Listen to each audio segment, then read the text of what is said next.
All right, welcome to the podcast. This is A1 Nick with the A1 podcast. Today we have a special guest, Mr. Kenneth Lawson, who, I'm going to try to get everything, your credentials all here, who is one, a professor of law at the University of Hawaii, Richardson School of Law. He's a director at the Innocence Project, and you may recognize him from Hawaii News Now. He does analysis on all things legal for that news team. So I'm very stoked to have on the podcast Mr. Kenneth Lawson. How's it going? Pretty good. Thanks for inviting me. Cool, right on. So the focus of this podcast is going to be on the Black Lives Matter movement, as well as the George Floyd murder, and just the overall theme of police brutality. So my very first question for you, Mr. Lawson, is what exactly is Black Lives Matter? Could you help define that for people who are new to this subject? Yeah, it started in 2013, right after the Trayvon Martin trial, and when George Zimmerman killed Trayvon Martin, who was a young teenage black male in Florida, who had bought a Arizona iced tea and some Skittles at the local 7-Eleven, was walking back to his house, was stalked by George Zimmerman. Trayvon was unarmed, and Zimmerman ended up killing him. And when the jury found him not guilty, the Black Lives Matter movement started. And the whole purpose is because so many times, whether it's through law enforcement or others, that act in a quasi-law enforcement manner. But when it's law enforcement, when they kill black people, either they're not charged, or even if they are charged, in those rare circumstances, they're normally found not guilty, as if the black life doesn't matter. And so that's the reason why people say Black Lives Matter. And it's not to say that everybody else's life doesn't matter. What it's saying is, when it comes to us, that for whatever reason, people kill us in law enforcement, unarmed black men and women, and they're not paying any consequences for it. And so Black Lives Matter is what's came out of that case. And it does for whatever reason, it becomes very divisive when you have like the counter and people say, well, blue lives matter, or shouldn't all lives matter? So how do those two responses link back to Black Lives Matter? I mean, to me, it's just insulting. It's not, like I said, it's like saying, save all the whales. And then somebody says, well, okay, well, let's save all the why can't you say save all the mammals, right? If the whales are endangered, then that's where you get save all the whales. I'm just using that as an example. And what we're saying is that when it comes to our lives, for whatever reason, there's no value put on them. And so you can kill us if you're law enforcement when we're unarmed and not be charged, or you can kill us if you're law enforcement and we're unarmed and not be convicted. Because why? The black life doesn't matter. Very good clarification. Thank you for that. So this was just a huge thing, especially with the Colin Kaepernick peaceful protest. The commissioner of the NFL, Mr. Roger Goodell, posted a video where he, one, condemned racism, two, said that the NFL was wrong in opposing kneeling as a form of peaceful protest. He also said point blank, Black Lives Matter. Why do you think for so long, and this continues on, there's this misinterpretation of Colin Kaepernick's protest against police brutality as an insult either to the anthem or to the flag or to the military? How do you think those things got mixed in? They get mixed in because it's a narrative that always gets pushed back by the majority of society. I mean, I've been doing this for since high school, right? And when I practiced law and did these cases, like Mr. Floyd, anytime you say anything about the police killing unarmed black men, or you're talking about all police, or you're anti-police, and so if anybody sees the Mr. Most people agree that Mr. Floyd was killed and it was unlawful. But a lot of people won't say anything because they're afraid that if they say something, that they're going to be viewed as anti-police. And that's the box that the NFL put Colin in. Go back to Muhammad Ali, man. Or go back to Tommy Smith and Johnny Carlos at the Olympics when they gave the black fist when they got their gold medals, and how ostracized they were. They were stripped of their gold medals, right? And because the narrative always gets pushed back on by people that either don't understand or just want to continue to continue these like racist themes. When Colin was kneeling, actually was sitting, and then it was a veteran that came to him and said, "Well, it'll be more respectful for you to kneel," right? It became, well, you're anti-American, or you're anti the flag, and what he's trying to show is that I'm bringing attention to a matter of black men and women being killed in the streets by law enforcement. But Jackie Robinson never stood for the flag. He's the first black person to play professional baseball, right? He never stood for the national anthem, right? Because again, I'm a veteran. My son well, he just got out the Marines, but spent a career in the Marines. My grandfather was in World War II, but when they come home and when we come out, we're still subjected to discrimination. And so when we hear that, and justice for all who? Right? You had black men and women who fought in World War II and came back here and got attacked for having a uniform on. You know what I mean? And so when people say, this is, you're anti-American, you're anti the flag, it's like, that's your, to you, we see it differently. But again, going back to your point, Kaepernick was not saying that he was against America. In fact, the First Amendment is the freedom to express yourself. It's the First Amendment is the free speech amendment, right? The freedom to protest. Why is that the first one? And when I exercise it, I get punished. Now they see the commissioner go down and they say, well, we're wrong. If you're wrong, then bring him back in the NFL. Mm-hmm. See, now we look at Muhammad Ali as a hero. That was Colin, right? And again, that when Muhammad Ali refused to be inducted into the Vietnam draft, he was vilified the same way Kaepernick was. Go back and look at it. I mean, vilified, man. I mean, he had death threats and everything. You're anti-American, all that stuff. I'm sorry, I went a little bit too far on the question. It's all good. But no, it definitely changes the game. And now that we look 4 years after, because his initial protest was in 2016, it's now 2020. In fact, it's Wednesday, June 10th, 2020. And just this morning, the IOC, that's the Olympic Committee, specifically said they were in open talks to allow the Olympic athletes to actually protest. So they are sort of like moving in direction, which is a very positive thing.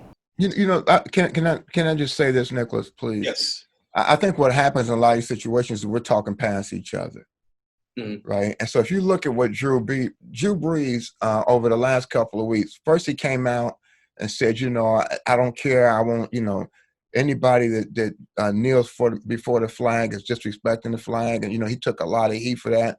And then he sat down and he talked to some of the other black players because he hurt their feelings. Mm-hmm. I think Malcolm Jenkins did a video where he was crying and explaining what, kind of like what you and I just talked about. And then Drew Brees got to see that, it's on, right. And so, but prior to that, and so Drew Brees has changed his position. He says, you now understand why they were doing what they're doing, because he had an open mind. In these situations, we talk past one another. Mm-hmm. So that's actually a really good segue because of the misunderstanding that always occurs specifically with the protest. But now there's more things that I hear from my friends who just keep it real with me. White, black, Asian. I have a very diverse group of friends who commonly we just hear, you know what, it's terrible what happened, but those were just a few bad apples.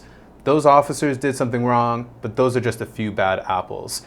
And people fail to see sort of like the institutional or the systemic racism. So how do the two relate? Hey, it's just a few bad apples versus the bigger picture?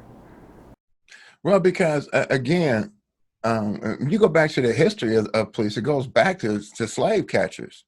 Right. And so after slavery was over, what they still wanted people to keep blacks in their place. And I'm not just saying that as an opinion. I think John Oliver on This Week Tonight, whatever he does on, did like a whole show on it. But he going through the history. But you can get that through the history books too, about the history of policing in America and how it was brought out to basically keep blacks who came out of slavery in a position of being subjected to, I guess, police brutality and just being heavily policed.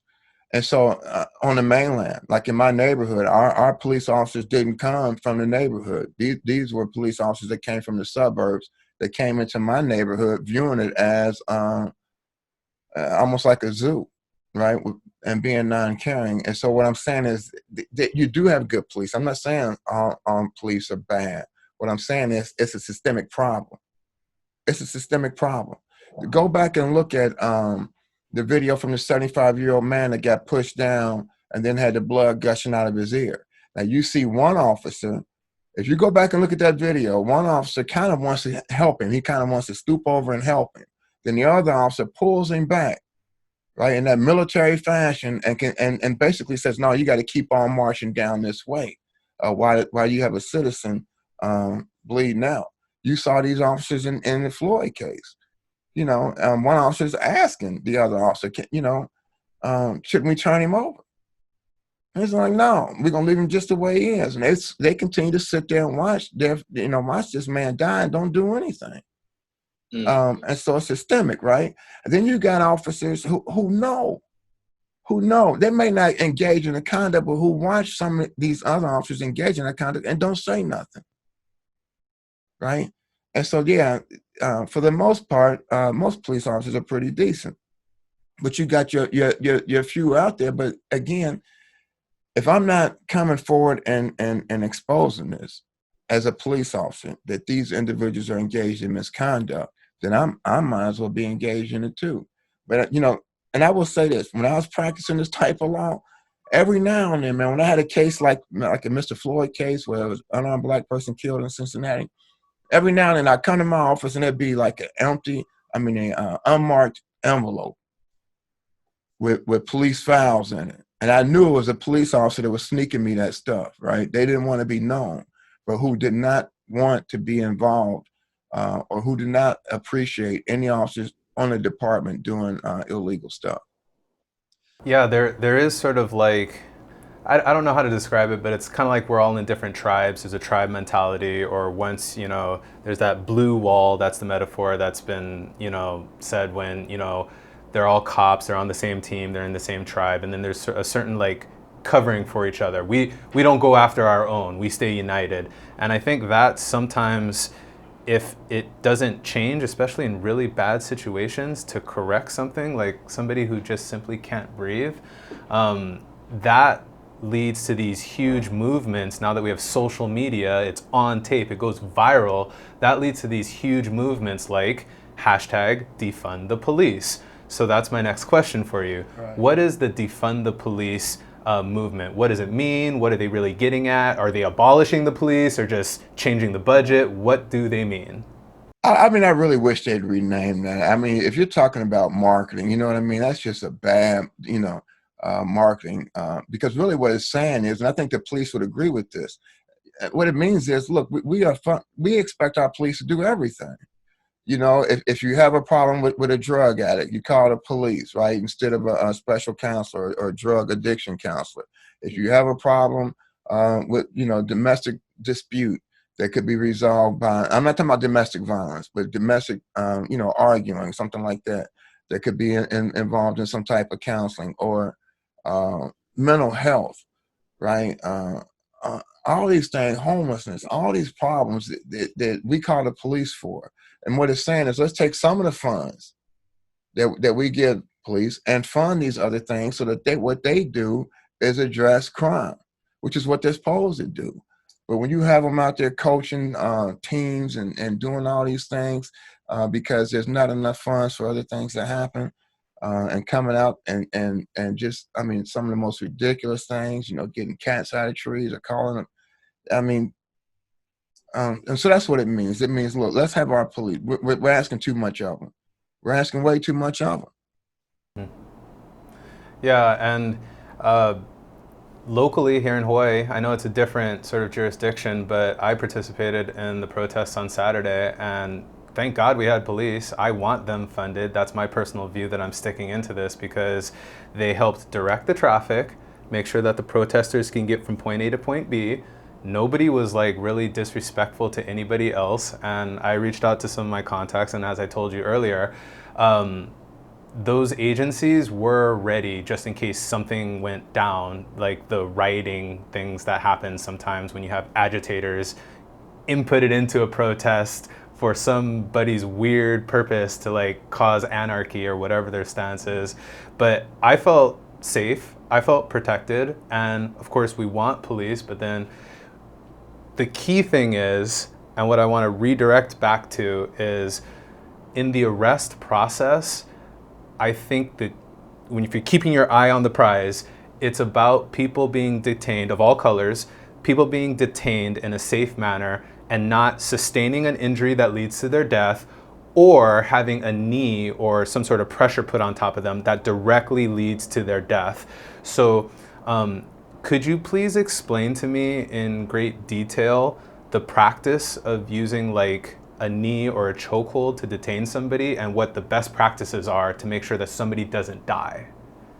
Well, I mean, when you look at Mr. Floyd's case, and you and I kind of talked about this before we started the podcast, a lot of people think, because the chief of police here came out, and they're doing it all across the nation, suspending chokeholds, right? As if the chokehold is the reason that's caused Mr. Floyd to pass away or death, or caused Eric Garner. But I was doing, my first positional asphyxiation case was in 1995 in Cincinnati. Very similar to Mr. Floyd, same build, same type of officers putting pressure on it. And people think what's going on is it's the choking, the knee on the neck, or in Mr. Garner's case, the arm around the throat. And positional asphyxiation occurs when you put somebody down in the prone position and you're putting pressure on their back. And what happens is, because what the officers were saying here is, look, when he's saying I can't breathe, well, obviously you can breathe because you're talking, right? And so people are saying, well, I'm not choking you. If I was choking you, you wouldn't be able to talk. And that's a misnomer. What's going on is, when it comes to positional asphyxiation, the air is coming out, but you can only get a little bit back in, because when the pressure's on your diaphragm, and you're being pressed down on the ground and you're in a prone position, you can't breathe out. Your diaphragm won't expand, right? So air's coming out. I can't breathe. A little bit may be coming back in, but not much, because you really can't expand. And eventually, the oxygen gets cut off from your head. You pass out, and then it can generate the heart attack, which leads to death. And that's why if you go back and look at the police report that was filed when Officer Chauvin, the one that had his knee on the back of Mr. Floyd's neck, if you go back and look at that police report, you'll see that Officer Lane, the one that's holding the legs down of Mr. Floyd, he says to Officer Chauvin, shouldn't we turn him over? I'm concerned about excited delirium. And what the police are trained to do is, once you arrest somebody and they're in the prone position and you got them handcuffed and secure, you immediately supposed to turn them over or stand them up. If you leave them in that prone position and you're putting pressure on their back, it can cause death. It's a great likelihood it can cause death. And that's what you're seeing. And so, I understand why the police chiefs and stuff are saying, hey, we're going to suspend our chokeholds. But if they're not really focusing the officers on the training, which is what we're training on, when you get him in that position to turn him over, you're going to get the same deaths, whether somebody's around the neck or not. You don't have to be around the neck for somebody to die from a positional asphyxiation in custody of law enforcement. Yeah, and I'd like to point out for our viewers and listeners that the New York Times did a minute-by-minute analysis of the arrest, using security cameras from businesses in the area to people who are using their cameras, multiple angles. They did a minute-by-minute analysis, and you could see from the very get-go that he was not being uncooperative. He had complained about not being able to breathe. I rewatched it to get ready for this. I believe there's a point where he said it 16 different times, and this is before he passed out, and then there's an additional minute and a half that Officer Chauvin's knee remained on the neck that was visible. We don't know about the back part. There's only some footage showing the pressure of two knees from one officer and then another one towards the leg section. But it is important that people know exactly what happened minute by minute. And the fixes, as you said, could have been maybe if they put him on his side, maybe if they sat him up after he had been shown as detained. Well, that's the training. That's the training. That's why the one officer that was new said shouldn't we turn him on his side. But keep in mind that when the coroner came back, there was no evidence from the coroner's report. Like if you strangle, when I did criminal defense work, when you strangle somebody, you're going to break the trachea, and it's going to, basically damage the esophagus, and you can't breathe in and out. There was none of that, right? And that's why the coroner was saying there's no evidence of strangulation. That's what so you're not going to see that somebody was strangled, and so there had to be pressure on the back. I get really frustrated, and I've always thought to myself, couldn't we just draw a line in the sand where everybody from every party, whether you're in law enforcement, whether you're just an everyday citizen, whoever, said, hey, you know what? Under no circumstances can the arrest process lead to somebody dying when they're cooperative and unarmed. Whole different deal if they're bunkered up and you got to call the SWAT team and they're known to have weapons and something happens in that crazy terrorist type of situation. But why do you think we've lost focus? And I guess it's more complicated than how I'm saying it, but why hasn't there been an emphasis on sort of like a detainee's bill of rights, or just like a line like, hey, if you're unarmed, no matter what color you are, and you're cooperating, under no circumstances can your injuries lead to your death? Right. Or should you even be injured? Yeah.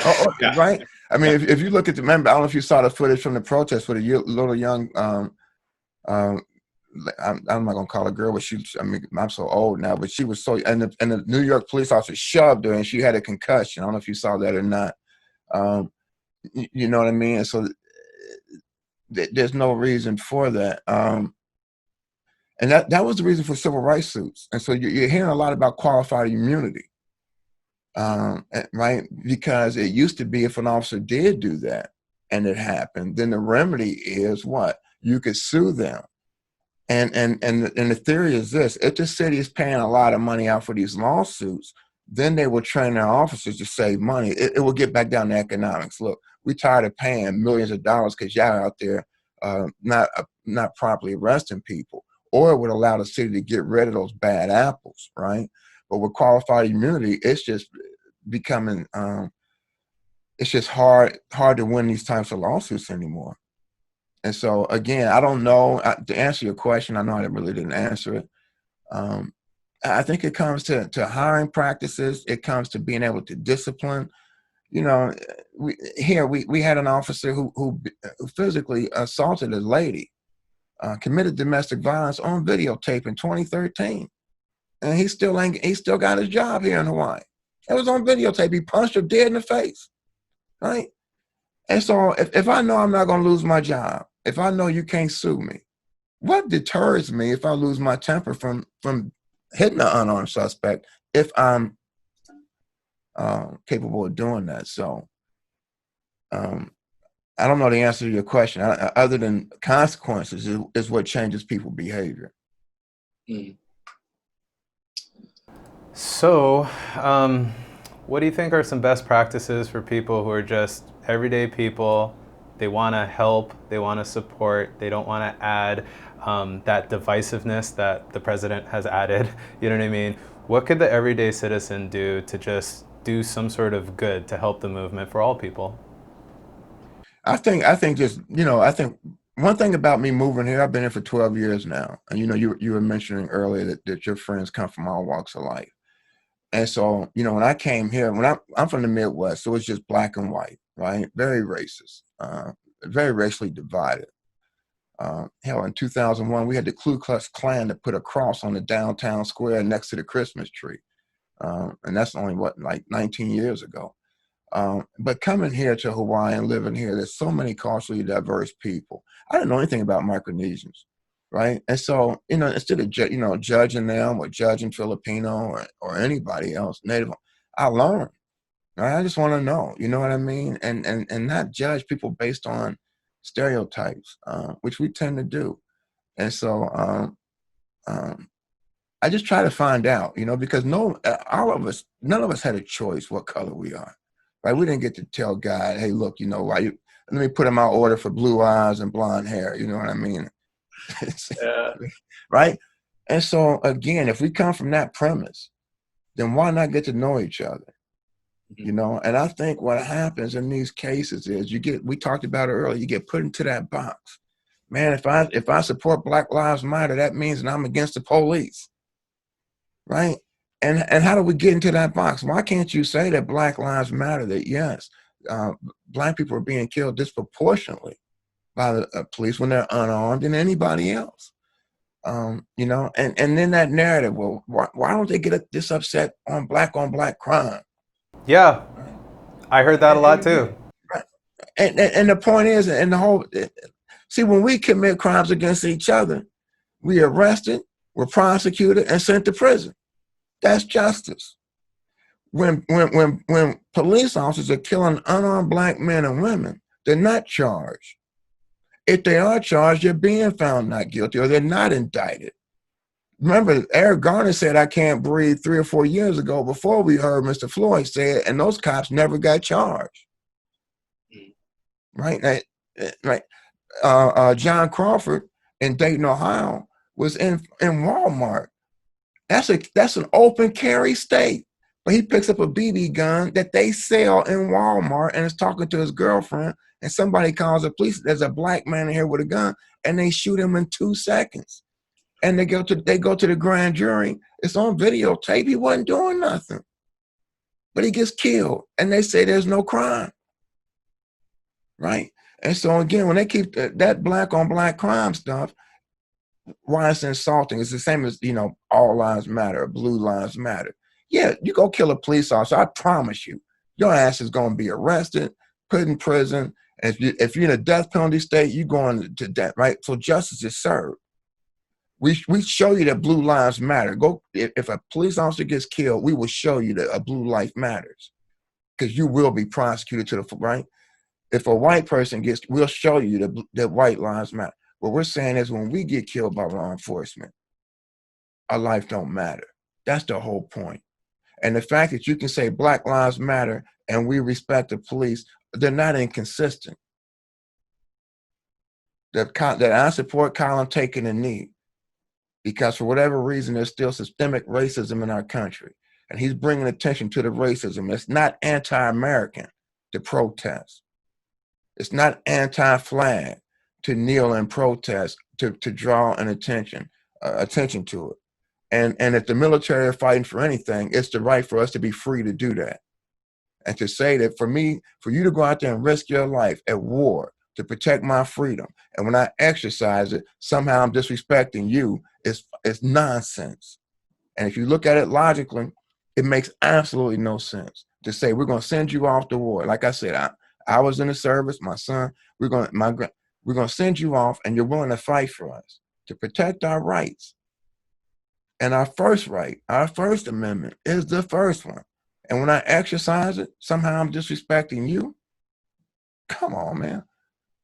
You know, and like I said, I you know, one good thing about this is that, like I said, I was involved in riots in 2001. I mean, I've been protesting since high school, right? Even when I did these cases, I would still be out there protesting, etc. But one thing that's different about this is it is multicultural. It's global, right? Everybody looked at this and said, you know what? Black Lives Matter. And people are starting to understand. The NFL commissioner starting to matter. Now I see what you're saying. It took me watching Mr. Floyd get killed on video, right? but now I understand. And that's really the important thing about all this.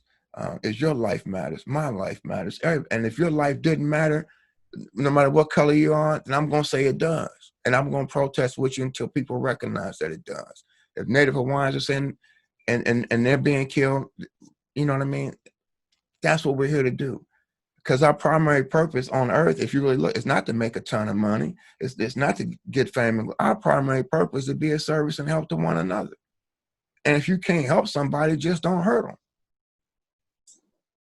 You know, and that's, if you ask me what we can learn, it's how to be better human beings. Yeah, that was very powerful what you just said there. I am unfortunately going to take the conversation a little lower because I'm not quite at that level. But to keep it real with you, when I saw the worldwide protests, and for the record, I'm against the looting, I'm against people hijacking the protests for their own sort of purposes, but I also did think that, hey, you know what? If there's literally gonna be a riot, that is one of the ultimate sort of things to be like, hey, we gotta make sure we act promptly, we gotta make sure we address these issues, we gotta fix it. If we have social unrest, we're all at danger. So no matter what it is, the police brutality, or there could be other issues that could lead to social unrest, like down the road. For example, maybe income inequality. I don't know, I can't predict it. But am I messed up for thinking, well, now that we know what'll happen if you kill somebody unarmed in such a fashion, you better clean up and do a better job of protecting people? Am I wrong for thinking, well, shoot, maybe there's a benefit in the riots? Well, I mean, think about it, man. If I told you, if I said to you, close your eyes, let me tell you this, that there was a group of protesters that went down to the storefront district, or, you know, the business district, and they started protesting, and all the business owners got upset, and they closed the doors, and they got afraid. They called the police, and the police came, and then the protesters started throwing mud and dirt at the police. And the police got afraid, and they shot one of the protesters, and then the riots broke out. Right? I would be describing to you the Boston massacre. I would be describing to you one of the riots that led to our revolution. Right? That was Crispus Attucks. The first man killed in the American Revolution was a black man, and that's exactly how the Boston massacre started. Right? And so now, when we look at what's going on in Hong Kong, they've been raising hell in Hong Kong for the last year, tearing all kind of stuff up over there. And the United States says, yeah, we support, they fighting against communist China, right? For freedom, right? So that's okay. But when it happens here, right? And so what I'm saying, no, I'm not, you're not wrong for that, because I'm telling you, like Dr. King said, man, a riot is the voice of the people unheard. And if you go back and you look at the Boston Tea Party, they call it Tea Party. That was looting. That was looting. History has rebranded it as a tea party when it was. The Boston Tea Party. No, they white men dressed like natives, right? Indians, and it's loaded ships. That's right. And so again, man, this anyway. Now you don't want to see it, but see, when I was in Cincinnati, I represented all these individuals, and finally the riots broke out after the 15th unarmed black man was killed in a 2-year period. All up until that time, we had been protesting. We used to have like casket protests where I would purchase caskets, and we'd march around City Hall with no more caskets, no more killing. We did all that stuff, man. It wasn't until them young boys got mad after the 15th killing, the young folks, and they started tearing stuff up. Then everybody, you know, what happened is those that's in the business area was calling the council members and the mayor saying, look, this is hurting our business. Y'all need to settle this stuff so it don't happen again, so stuff ain't getting torn up again. And so, no, you're not wrong for that. And again, anybody suppressed. We had them here in Hawaii when it came to migrant workers and stuff like that. But it's always from, you know, your perception. right? The perception of Hong Kong is a freedom fighters. Think about this, man. The king of England, when George Washington and them was raised in holy hell, don't you think that they was calling them the same thing, rioters and looters? Yeah, 100%, 100%. In the new world, you know what I mean? All that. Yeah. So yeah, it's totally a branding deal, 100%. But keep in mind, let me just say this real quick. But keep in mind that what's being sought is justice, and that's, you know what I mean. And Rodney King, you're too young to remember that. But in the Rodney King case, there was no riots before the verdict. That was the first time we saw it on videotape, and people were sitting there thinking, okay, now we've been telling y'all that this has been happening to us. NWA came out with their first album in 1989, Police, right? Everybody, oh man, you guys should. Right in 1992, Rodney King is on videotape getting the crap beat out of him, and the black community didn't jump up like what happened here with Mr. Floyd, right? We kept saying, okay, now y'all see it now. We've been telling y'all now justice is going to be done. Now it's on tape. Now y'all take care of it. Then they came back not guilty. That's when the riots blew up, right? It's like, damn, even on tape, you ain't going to say that this happens. You know what I mean? And so now we continuously see it, even with videotape. It's like, do Black Lives Matter? Wow, yeah. So I'm going to try to get you out on this. We do have a very important prosecutor's race coming up, and we do have a whole bunch of social unrest when it comes to the public and the interactions with the police, law enforcement. So granted that we have an election coming up, and there's a huge opportunity to affect some sort of change, do you have a candidate that you support? And if so, what are the reasons why? I support Jackie Esser for prosecutor, and that's just me personally. I'm not in my official capacity at the university, but just my person.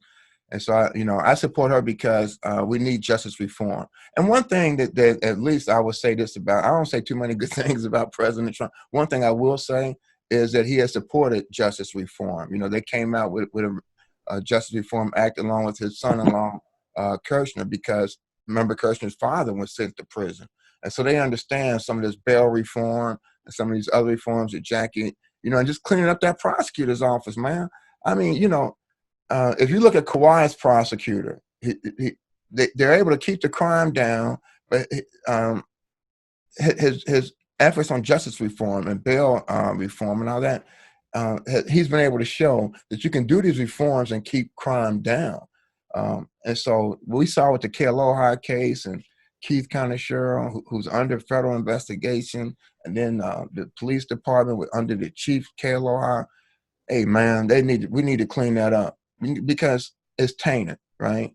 And so if you get charged with an offense or if you're falsely whatever, you should have the feeling that justice is going to be done, that you're not going to get railroaded, and that our taxpaying dollars are being paid for a good prosecution and good law enforcement. Wow, good. Very good way to end the conversation. This has been the podcast specific to police brutality, but sometime in the future, I have interviewed just about all the candidates. If you ever want to come back on and talk about the prosecutor's race, you're always welcome. All right, thank you, my brother. All right, thank you for your time.